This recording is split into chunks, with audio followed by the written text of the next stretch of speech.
Alright guys, Jordyn down here at Team Winnebagoland. We're going to start a new little series here. We're doing our Fish Fridays. So today I'm going to teach you how to do up walleyes in a little different way. With the walleye run coming soon, I figured it'd be a good way to kick it off. So to start, we're just going to dry off our walleyes. So I've got probably about 5 walleyes in this bag.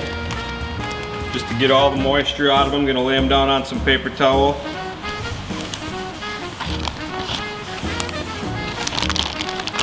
Alrighty, so to dry them off, I just roll it all up in that paper towel, like so. Apply a little bit of pressure, squeeze most of that water out, and then we'll just lay them in the pan.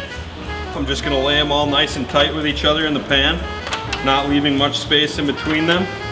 So what we're gonna do is we're gonna cover them in ranch dressing, and then put cheese over the top of that, and then breadcrumbs over the top of that. So just give it a little crisp at the end. Alright, so now that I've got all the fish laid out in the pan, I'm just gonna drizzle a little ranch over the top. This may not be the healthiest recipe, but it sure is a good one, so give it a try.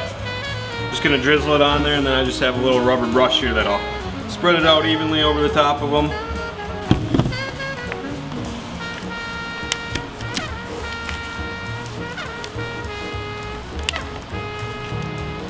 Alrighty, once you have a good layer of ranch over the top, I like to use sharp cheddar.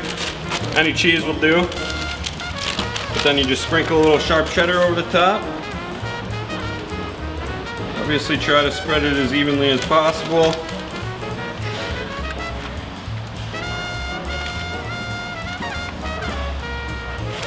And then I either use breadcrumbs or I just have some Ritz crackers here that I'm going to use this time.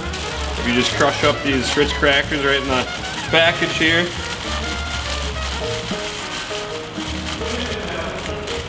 Once again, just adds a little crunch to the top. And just open it up a little bit. Spread that around the top.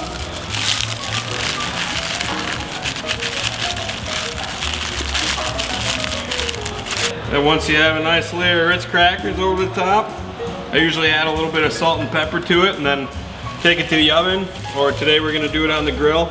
And just cooking it for 15-20 minutes until that walleye starts flaking apart, gets nice and opaque white and flakes apart, and then it's about done. Alrighty, we got the grill up to 400 degrees. We're just gonna throw this on, then come back and check it every 10 minutes or so until it's done.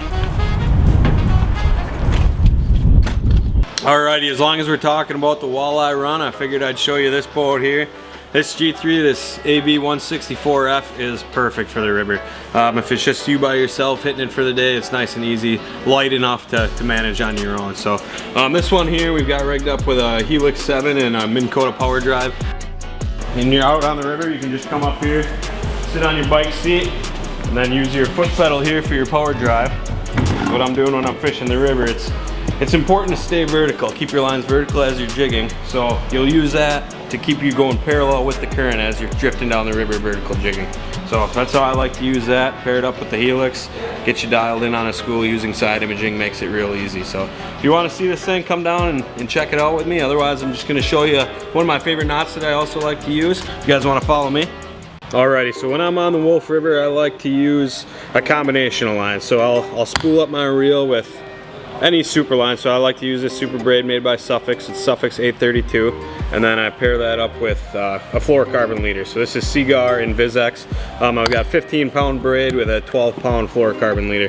Why I like to do that for the Wolf River system is because usually the water's not real clear. They're not going to pick up on this little bit heavier fluorocarbon as opposed to using like a 6 or 8 pound. But it just allows you, I mean, a lot of the time you're catching those little 14-inch males that you can't just fling into the boat. This allows you a little bit more strength for doing so you don't have to break out the net. So I use high vis line most of the time, and because of that, I don't want the fish seeing that. If I went braid direct to my jig, they'd probably be able to pick that out. That's why I run this fluorocarbon leader. On top of that, fluorocarbon is a lot more abrasion resistant. So being that there's so much stuff in the river that you can hang up on and nick your line, this just helps protect it a little bit longer. So for tying the two together, I don't usually like to use a barrel swivel. What I'll do is I'll tie a double uni knot. So to tie this knot, we're going to do 2 uni knots. You want to follow along here. What you do is you take both lines, hold them in one hand. We'll start with this braid. We're going to wrap it around both lines. So we'll make a loop there. And then we're going to wrap it 3 times around both of those. Then you want to wet that and pull it tight. We're going to do the same thing on the other side. So once again, pull both those lines like so. Take your tag end here of the fluorocarbon, wrap it around both lines 3 times, wet it, pull it tight. Now you've got both your uni knots tied. Once again, just wet that. And now we're just going to pull these 2 knots tight. You'll see as they combine that they cinch together, nice and tight like so. And you're just going to trim your 2 tag ends here. And then just tie your jig onto your 6 or so feet of fluorocarbon. Once again, that is the double uni knot. And now that we're done with that, we're just going to go check on the fish real quick. So it's been about 20 minutes now. I expect that they're just about done, so we're just going to double check here and hopefully pull them off. Yep, so as you can see there, that flakes apart real nice, and you know it's done. So we'll just cut the heat, pull them off. Alrighty, just going to serve up the boys here. This is a favorite around here, Jordyn's Hidden Valley Walleye. There you are, Tom.